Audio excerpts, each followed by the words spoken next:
Bonjour à toutes et à tous, merci de nous avoir rejoints pour ces chroniques Melsion pour l'entrepreneur tous les vendredis 10h30 en direct. Nous essayons de partager avec vous des idées qui nous semblent importantes, intéressantes à intégrer dans votre réflexion du week-end. Mais vous pouvez aussi nous retrouver sur les réseaux sociaux et sur notre chaîne YouTube. Et là, vous pouvez consommer ces chroniques comme vous le souhaitez, en podcast, en faisant du vélo ou bien simplement en prenant quelques minutes pour réfléchir.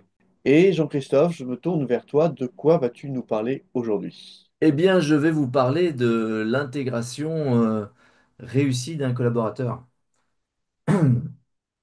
Et oui, car ce qui est intéressant, c'est pardon, hop, hop, hop. Ce qui est intéressant, c'est de faire rentrer dans l'entreprise un collaborateur nouveau.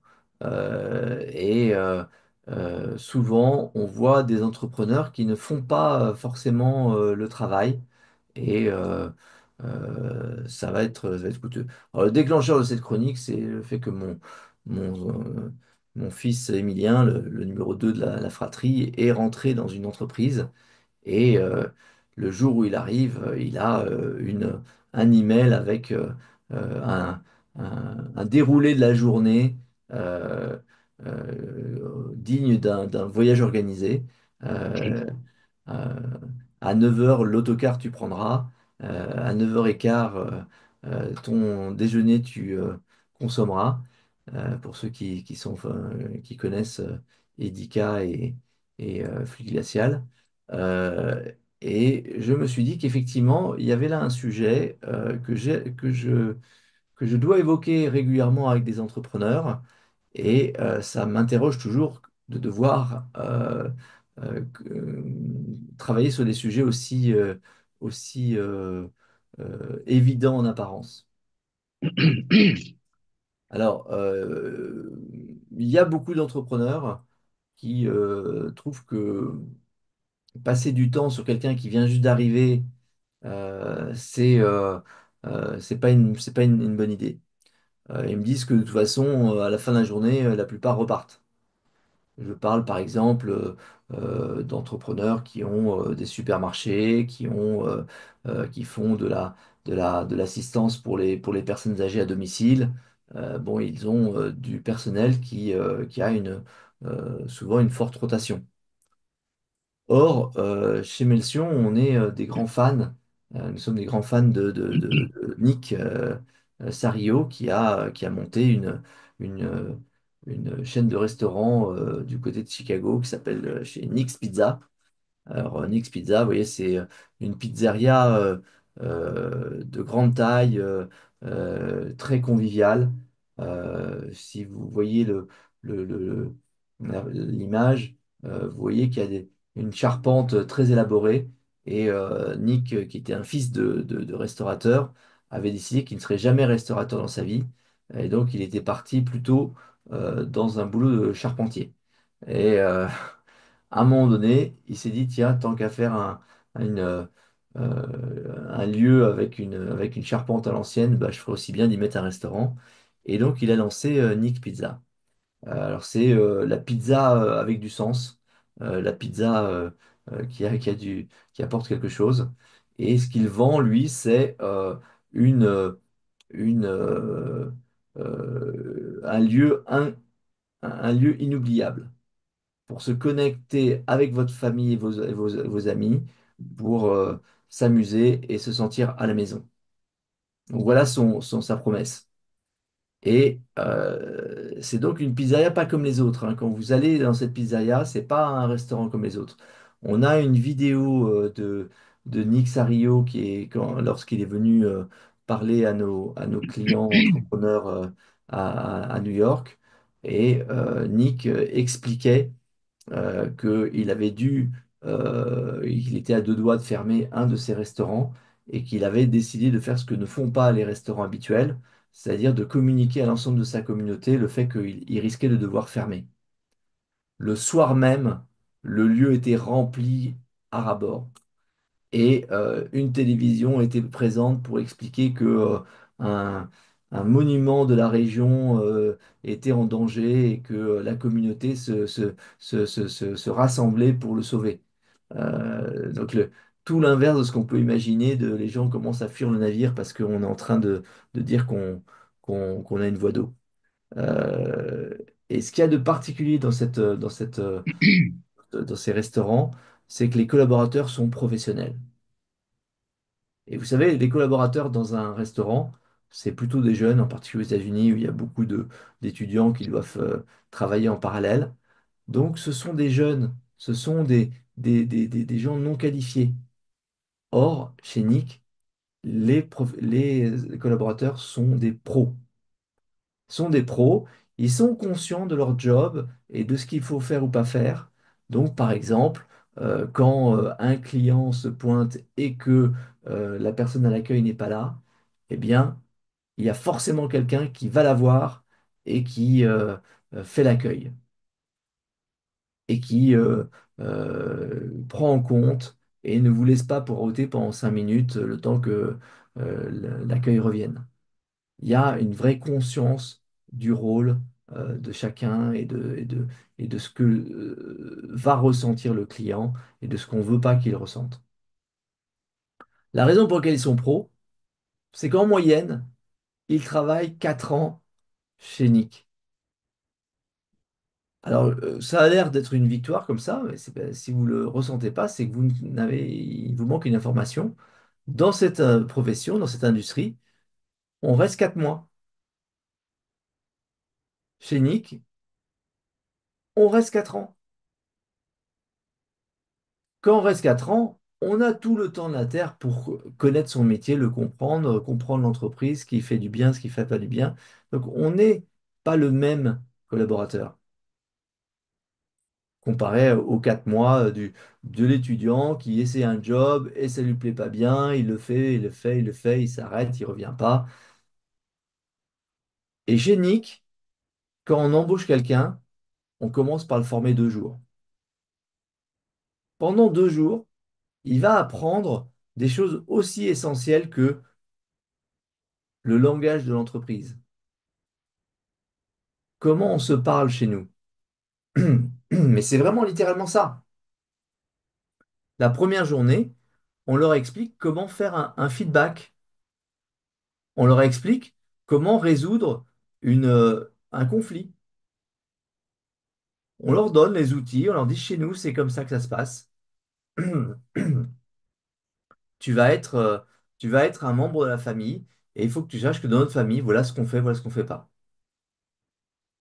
Et Nick racontait une petite anecdote où donc dans son entreprise, on est bienveillant et on ne se moque pas les uns des autres.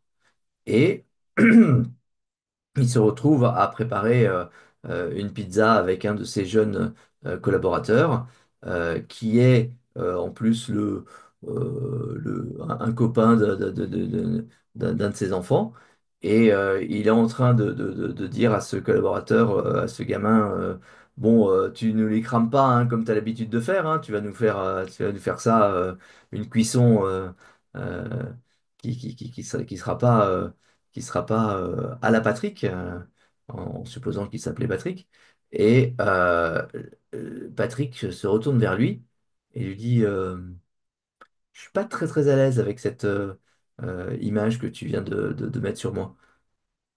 Et Nick s'aperçoit que effectivement, il a dépassé la règle de son entreprise et que c'est son collaborateur qui le lui fait savoir et lui qui réalise que tu as raison, excuse-moi, j'ai dépassé la borne, je te prie de m'excuser.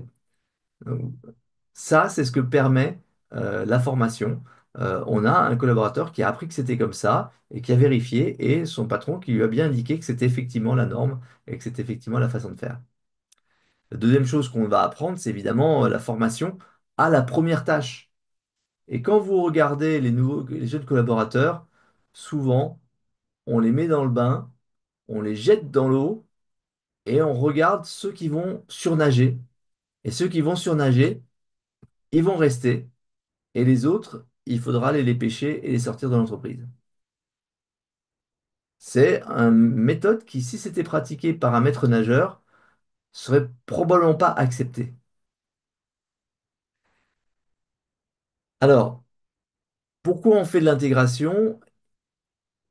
Il y a une vraie raison qui est de réduire le stress, il y a une raison qui est de former, et puis il y a réduire le temps qu'il faut pour comprendre les lieux, les personnes, et le dernier point, c'est de créer un sentiment d'appartenance.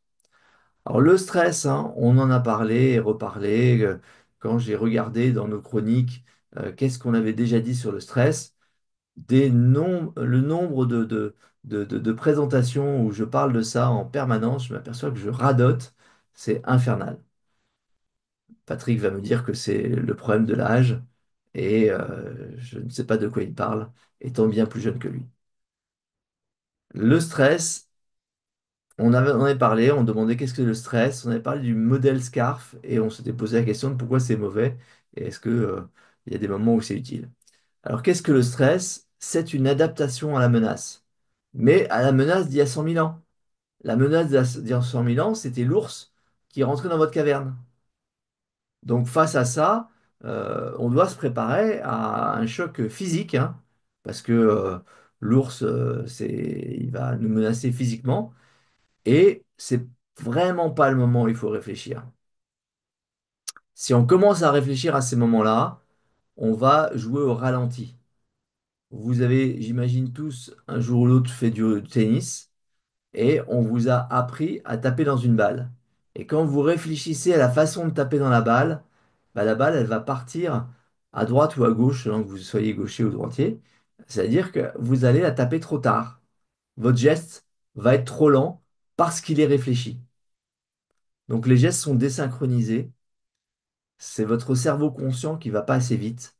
Donc dans le stress, il y a cette notion de on arrête de réfléchir. Donc stresser des collaborateurs, c'est leur proposer d'arrêter de réfléchir. Est-ce que c'est une bonne idée? Je vous laisse juger. Donc les signes du stress, c'est qu'on a une respiration contrainte, hein, on est oppressé, les muscles sont tendus, en particulier on ressent ceux des trapèzes et éventuellement les muscles du ventre qui se tordent. On a une hausse de la tension artérielle. On va avoir un problème de digestion et d'appétit, on va avoir un problème de sommeil.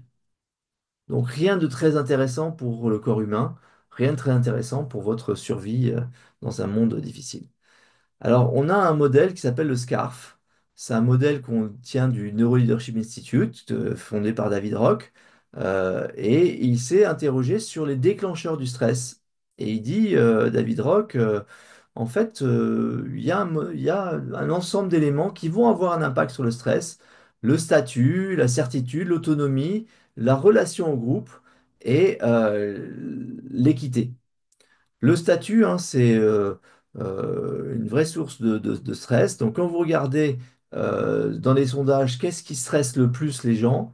Le divorce, ça vient en un. Le licenciement. Donc, dans les deux cas, c'est une perte de statut social. On était le mari d'eux, la femme d'eux. On se retrouve dans un flou. On était le directeur des ventes de chez euh, Melchior, Chassagne et compagnie, on se retrouve plus rien.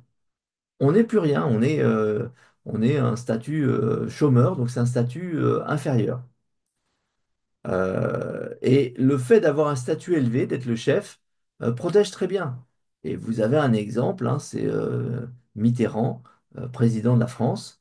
Eh ben, il va survivre 12 ans à son cancer, auquel personne, enfin 14 ans même, à un cancer auquel personne ne lui donnait autant de temps. On pensait que en 2-3 ans, c'était plié. Il va vivre 14 ans.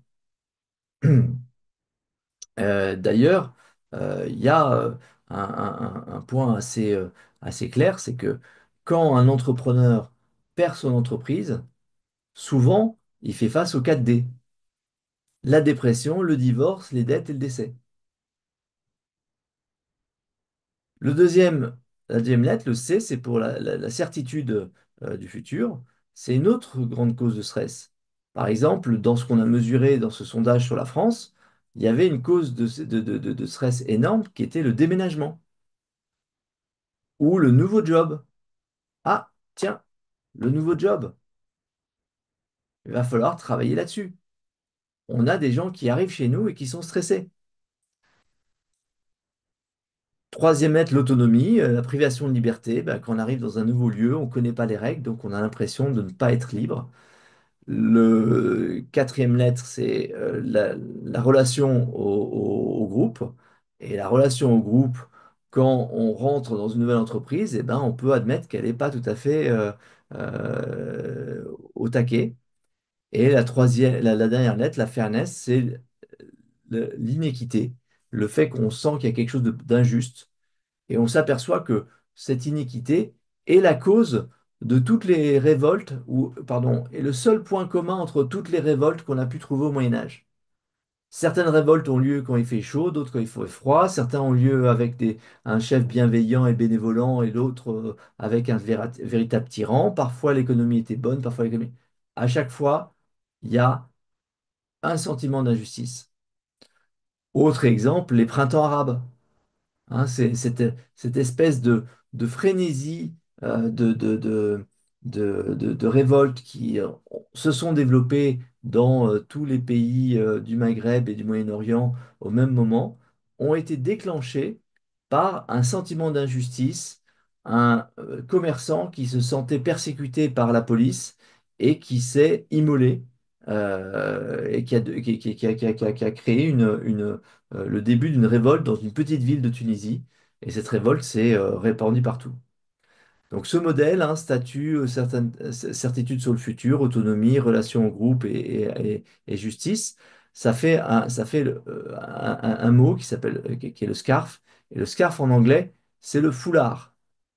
Et vous vous promenez dans la rue avec votre foulard, et Patrick vient pour toucher ce foulard, vous vous sentez en danger, malgré son apparence inoffensive et bonhomme.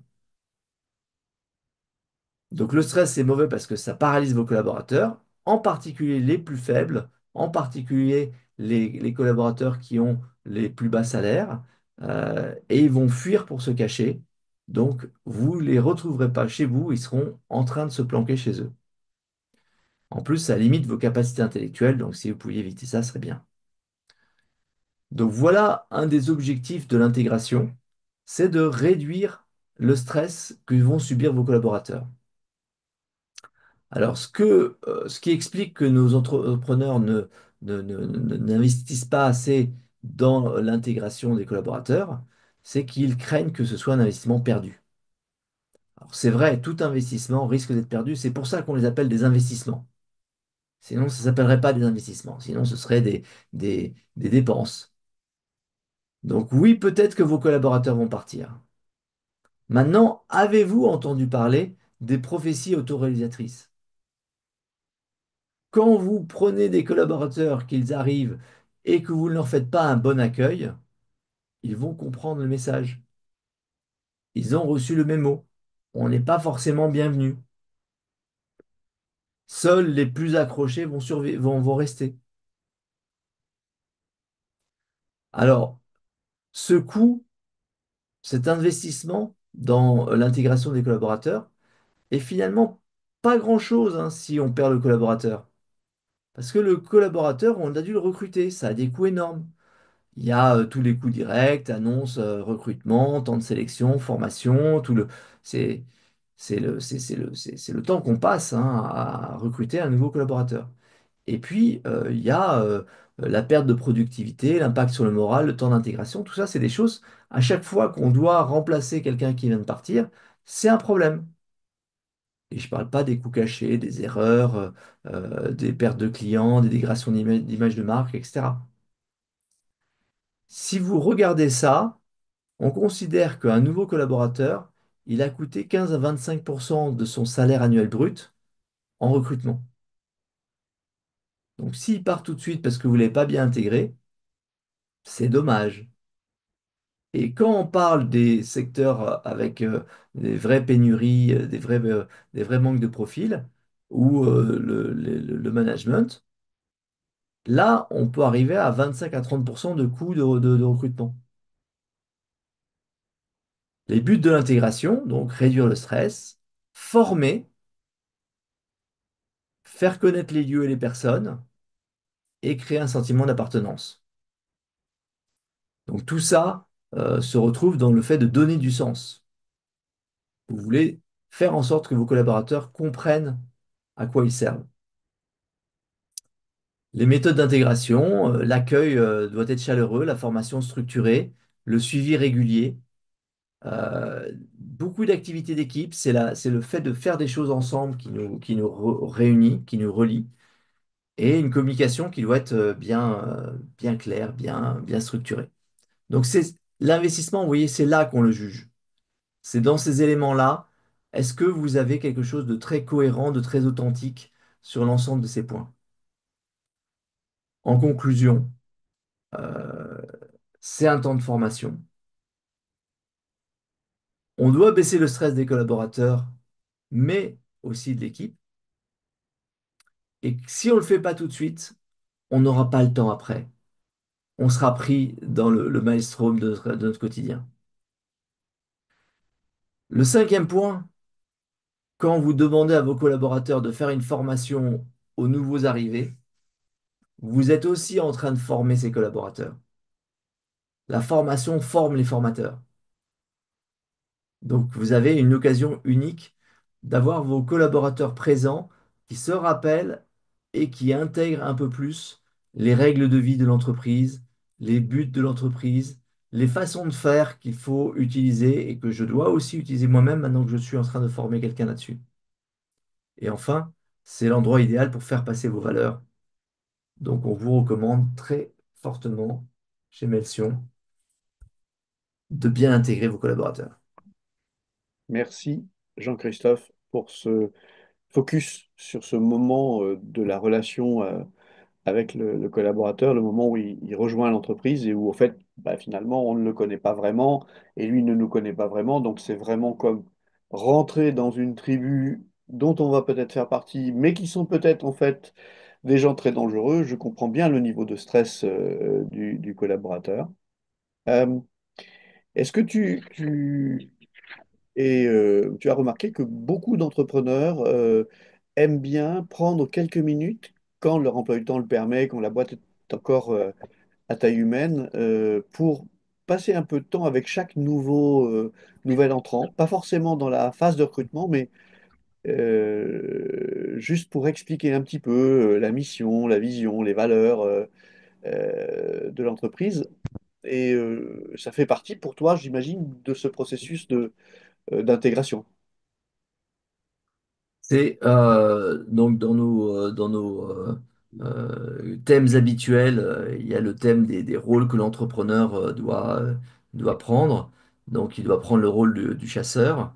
Le rôle du chasseur, c'est donc il doit expliquer à chacun des chasseurs du groupe comment on va faire la chasse. Donc là, c'est la technicité du job. Il y a le rôle du maître de justice.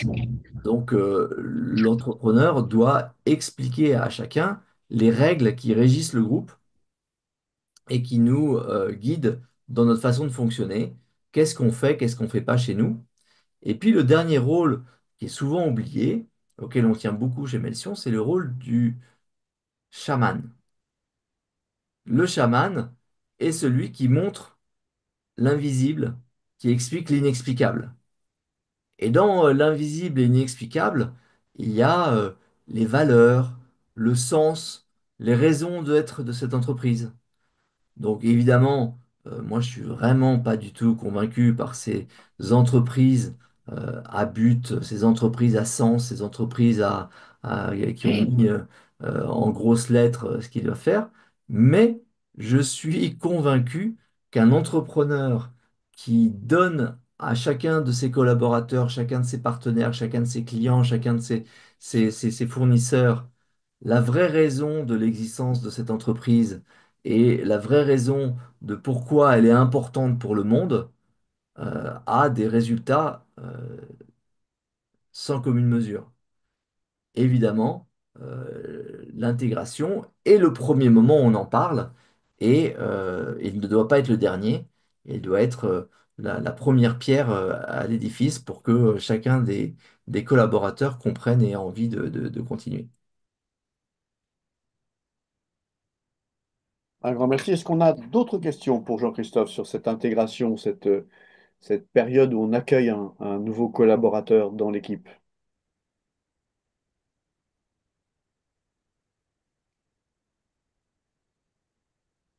Qu'ils se parlent ou qu'ils se taisent à jamais. Oui, oui, enfin, c'est peut-être moins. Les gens ont peut-être besoin de récupérer leurs idées. Bon, euh, en Parce tout qu'il y a cas, toujours des questions d'habitude, mais là, il est là, il est concentré sur la conduite. Ouais, une question, enfin, c'était plutôt une remarque pendant que vous parliez, parce que c'est un sujet qui a été quand même abordé plusieurs fois en, chez Melchion. Je me demandais par rapport au niveau familial, c'est-à-dire dans une rencontre qu'on fait avec quelqu'un à qui on tient, quelle était la portée de tous ces conseils? Et finalement, je me disais très rapidement que ça pouvait avoir du sens. C'est tout. Eh ben Pour, voilà, un pour pack conserver une d'intégration, relation. un pack Voilà, d'intégration, c'est ça. partager vision, mission, valeur, une clé USB et un t-shirt marqué au nom de la famille. Hein, ça, évidemment, ça va s'imposer. Et n'oublie pas les chaussures sécu, hein. Et les chaussures de sécurité, bien entendu, ainsi que les lunettes qu'il faut porter obligatoirement quand on circule. Non, mais oui, pourquoi pas. Ce qui est clair par rapport à ce que tu dis, c'est que c'est probablement ce que Jean-Christophe essayait de nous expliquer tout à l'heure. On est des êtres humains, on a besoin d'avoir cette appartenance au groupe, et on sait que c'est en groupe, et depuis, on le sait depuis des centaines de milliers d'années, qu'on fait plus de choses que tout seul, et c'est aussi en groupe qu'on est en sécurité. Bon, en même temps, quand on rencontre un nouveau groupe qu'on ne connaît pas, c'est-à-dire on est sorti de sa famille, comme le disait Jean-Christophe, on n'est plus dans son groupe d'amis ou ses connaissances proches, on rencontre de nouvelles personnes. Là, le cerveau, lui, il est en mode panique. Hein, le cerveau, il est en mode panique, ils ont l'air sympas, mais en fait, j'en sais rien. Si ça se trouve, ils vont me manger à la fin de la journée. Bon.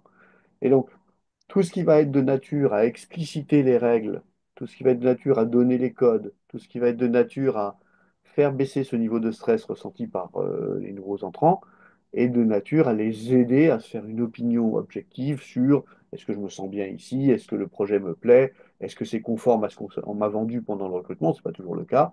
Et donc, du coup, oui, tu as un peu la même chose, je dirais, dans toute expérience humaine. Tu vois. Et d'ailleurs, c'est pour ça que dans les restaurants, il y a un poste à l'accueil. C'est pas juste pour vous emmener à la table.